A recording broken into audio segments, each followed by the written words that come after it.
A beach town excursion is a summertime must, even if time is tight. Dennis benefits from being centrally located on the Cape, just an hour and a half or 78 miles from Boston. Beaches are a major draw in Dennis. There are 18 of them. Corporation Beach is a local favorite, as is Harborview Beach. Visitors flock to the Sassuat Harbor Cafe for its unbeatable setting. Meanwhile, Route 6A is flush with shops, restaurants, and inns. You are centrally located to go everywhere. You can go to Hyannis, take the ferry to Martha's Vineyard, to Nantucket. You can stay here, go to Provincetown. Sylvia and Phil Baxter live in this house, built in 1735. Out back are guest buildings with 21 rooms that make up the Sassuat Harbor House.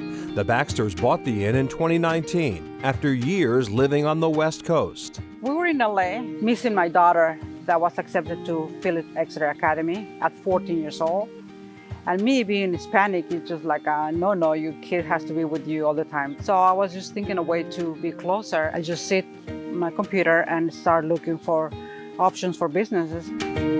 The Baxters both have long careers in the hospitality industry. Phil opened resorts and managed large hotels, but always dreamed of owning and running an inn on the Cape. I grew up in a hospitality property probably 8 miles from here. It became, this sort of family thing, and I started to think about, hey, I want to do the same thing someday. Almost like a tribute to my parents, that nostalgic Cape Cod property. Dennis is also home to the 22-acre Cape Cod Center for the Arts. This campus features the Cape Cod Museum of Art and the Cape Cinema, which boasts a 1930s mural by painter and printmaker Rockwell Kent. Cape Cinema also had the first showing of the 1939 classic The Wizard of Oz, says Nora Carey. It premiered here before it premiered in Hollywood. Wow. Yeah. At the time, actress Margaret Hamilton, the Wicked Witch of the West, was performing here at the Cape Playhouse. The Playhouse is a Cape Cod treasure, the longest-running professional summer theater in the nation.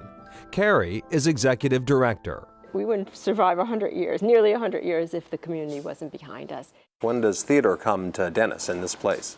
In 1927, precisely, on July 4th. Ever since, the Cape Playhouse has attracted some of theater's very best. We have had everybody here, from Henry Fonda, Jane Fonda has been here, Betty Davis, Shirley Booth. Guest artistic director Hunter Foster. The moniker was called Where Broadway Goes to Summer. A lot of Broadway performers love coming up here for many reasons, because of the history, obviously, because people love the summer stock. I mean, as an actor, I was an actor for a long time. I was doing producers on Broadway, and I put it in my contract that I could get out to come do a show at the Cape Playhouse. It's a place that's like no other. And summer is busy. It's all for Jersey Boys. And you do everything here? Everything, every show. It's our biggest set of the season because it's Jersey Boys. So we're going from Amos Behaven, Sense and Sensibility, and now Jersey Boys. So, and then we got 3 more after that. Is there a taste you're trying to cater to? What do you try to provide as an artistic experience for people to see? We want to do something that's fun, that sort of continues the spirit of what a vacation is. You can come and actually spend a summer day, having a cocktail on the patio or strolling the grounds and then going to see theater. You can't get that in your living room at home. On Route 6A, a different kind of show goes on at Eldred's Auction. One of the great joys of our business is we never know what's coming in. Josh Eldred is president and CEO of Eldred's. His sister, Sarah Eldred Taylor, is vice president. So my grandfather established it in 1947 after World War II, and we've been in the same building ever since. We're New England's oldest antiques and fine art auction house. Here, why don't you grab that one? Eldred's specializes in New England art and furniture, as well as Asian art and maritime art. Everything you see is consigned. We don't own anything we sell. We get things from estates from local areas as far as all over the country, even internationally. We sell about 15,000 objects a year and across about 25 auctions. This is made by a Provincetown artist named Peter Hunt. And Peter Hunt would use reclaimed furniture, and he would paint these sort of Pennsylvania Dutch meets Cape Cod influence design. The painting behind us is another local artist named Ralph Cahoon. He was what we consider a folk artist. He specialized in these wonderful, whimsical Cape Cod scenes. And this one is a really fine example of his. We believe this should bring probably between $50,000 and $70,000. But don't be intimidated by the prices of some items, says Eldred. The average antique sells for a few $100s to a few thousand. It's when you get involved in this exceptionally rare and unique that you get into the real large figures. But the average person really can buy and decorate and live with antiques. Also on Route 6A, a whimsical gallery in the woods.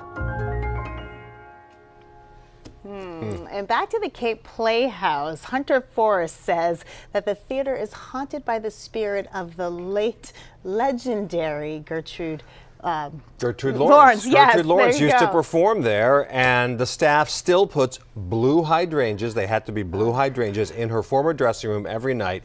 If they don't do that, they say that things go awry in the theater. So comforting. All right, still ahead, Cape Cod pottery.